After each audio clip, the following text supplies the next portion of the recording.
Hello dear students, we will see the first chapter of our syllabus, that is Introduction.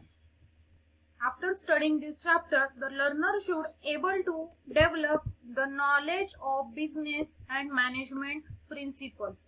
He should understand the commerce, the needs of commerce, what is meant by commerce and what are the needs of commerce. After that, he should able to resolve the problems which are occurred during the selling of goods. And the last is he should identify the different types of trade. These are the various learning outcomes. After that, we are going to the next slide. I have given some introductory part of this chapter.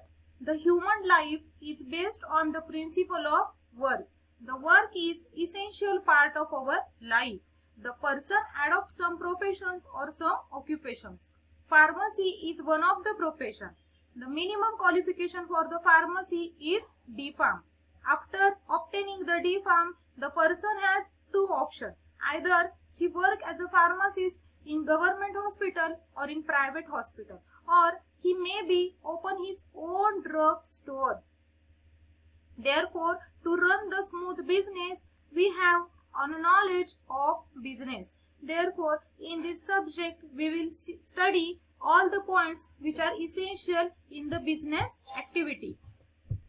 Here, we will see the introduction part. In this, first we will see our syllabus. Our syllabus is divided into two parts. The first is commerce and the second is accountancy. Here, in the commerce, it is further deals with, or there are having some many parts. The first is business organization, channels of distribution, inventory control, sale promotion, and last is banking and finance.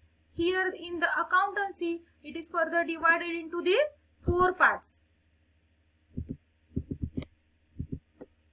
In that, the first is accounting concept, business transaction, financial statement, and the last is budgeting. So, here in the business, the main or the essential part is the commerce and second is the accountancy. So, we will see first what is the commerce and what is meant by commerce and what are the different types of commerce. Here, I have listed some parts of commerce. The first is banking, the second is transport, insurance, warehousing, packaging, and the last is advertising. But I have not listed here the trade. The trade is one of the essential part of the commerce. We will see in the next lecture or in the next, maybe in the next slide, what is meant by trade. But here I will divide the types of trade. First is internal trade and second is international trade. Here the internal trade is divided into further two types. The first is wholesale trade and second is retail trade. What we can here, the retailer, or here what we can, the wholesaler. In the next, the international trade is divided into import, export, or interport. In the next slide, we'll see one by one all the trade types in detail. Now, here we will see what is meant by commerce and what are the needs of commerce. Here first we will see the definition of commerce. It is the aspect of, or it is the part of business activity which is concerned with distribution of goods and services produced by the industry. So, the commerce is called as a valuable link between the producer and the consumers.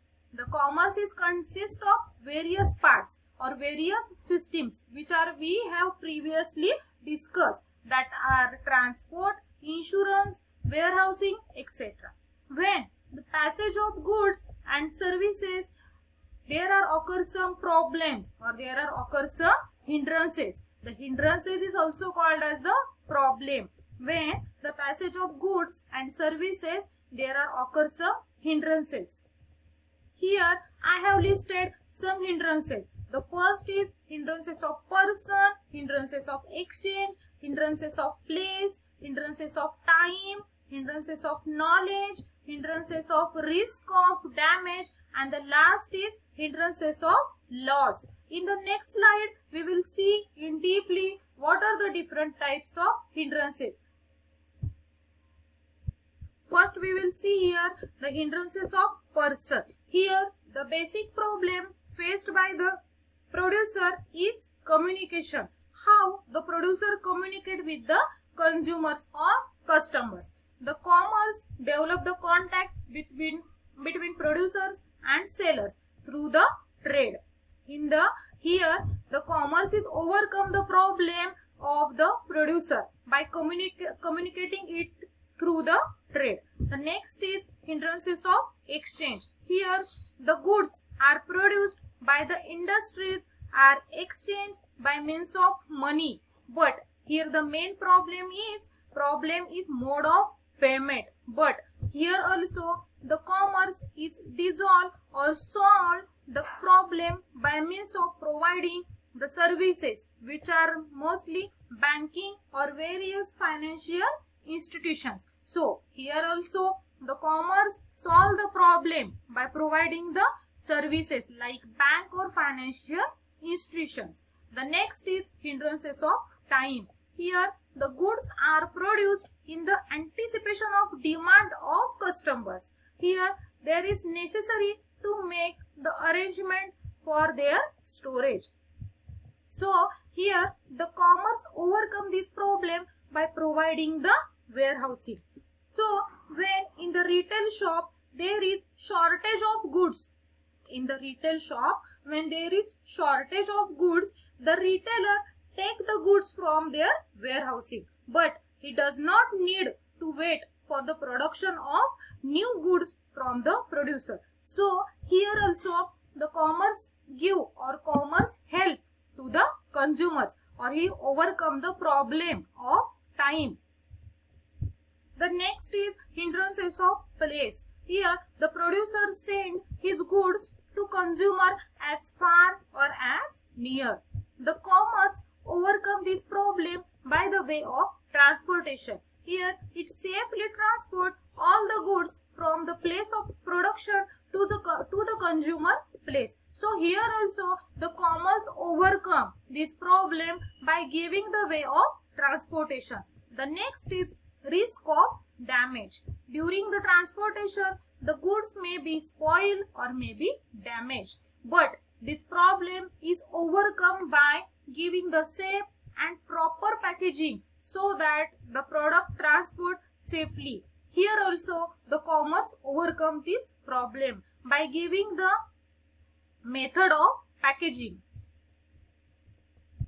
On the basis of above hindrances, the functions or activities of commerce are grouped as the first is trade and the second is activities revolving around the trade. These two types are we called as the branches of commerce. What are the two branches? The first is trade and the second is activities revolving around the trade. In that there are further these types which are banking, transport, insurance, warehousing, packaging, and last is the publicity. The next part is trade. Here we will see what is meant by trade. So trade means buying, selling and exchange of goods. Trade means buying, selling or exchange of goods. Here the trade is divided into two types. The first is internal trade and the second is international trade. The internal trade means what? The sale and exchange of goods within the boundaries of country. What we can say? The sale and exchange of goods within the boundaries of country. It is called as internal trade. The internal trade is also called as home trade because it sell or exchange the goods within the boundaries of country. Therefore, it is called as also home trade. The internal trade is further divided into three types. The first is local trade, second is state trade and the last is interstate trade. In the local trade means what? The purchased and sold of goods at a particular place only. The purchase and sold of goods at particular place only. This is called local trade. We will take the example like the vegetables. The vegetables or maybe milk also. The vegetables or loose milk we can purchase or sell only in a particular city or only in a particular district. So here there is a best example of the local trade. After that, state trade. The goods trade in a particular place only or in a particular state only. This is called state trade. And the last is interstate trade. The goods bought and sold from one state or from one place to another place. It is called interstate trade. The movement of goods through the internal system is owned by state government, central government, or the private agencies. The internal trade is carried out on the two bases. The first is wholesale and the second is retail trade. In that, first we will see the what is meant by wholesale. Here the wholesale means it involves the sale of goods in large quantity. It involves the sale of goods in large quantity. Here we will see that when the producer produced his goods and he sent his goods to the wholesaler. After that, the wholesaler sent his goods to the retailer and the retailer gives or sends his goods to the consumer. When the consumer required the goods or anticipation of the goods from the consumer, at that time the retailer gives his goods to the consumer. The wholesaler is divided into further these four parts. The first is stockist, super stockist, sub stockist, and clearing and forwarding agents. The next is retail trade. Retail trade means what? It involves the sale of goods in very small quantity. It involves the sale of goods in very small quantity. This is called as retail trade. It is acts as a link between wholesaler or consumers. In the pharmaceutical trade, the chemist acts as one of the retailer. So, when the retailer dispenses the prescription and it sells the medicines to the patients. The next is international trade. It is also called as foreign trade. Okay. Now the international trade means what? Exchange of goods between the citizens or the firms. It is called as international trade. When the goods sold by one country to another country, the payments are done with the currency of the concerned country. Here, the international trade is also divided into these three types. The first is import, second export, and last is interport. The import means trader of one country purchased goods from another country. It is called import. The next is export means what? Traders of one country sells the goods from to another country. It is called export. And the last is interport means what? Purchase the goods from one country and sell it to another country. It is called interport. The interport trade is also called as re-export trade. The London and Singapore have the considerable amount of re-export trade. In the pharmaceutical companies, they are marketing their problems to overcome the various countries.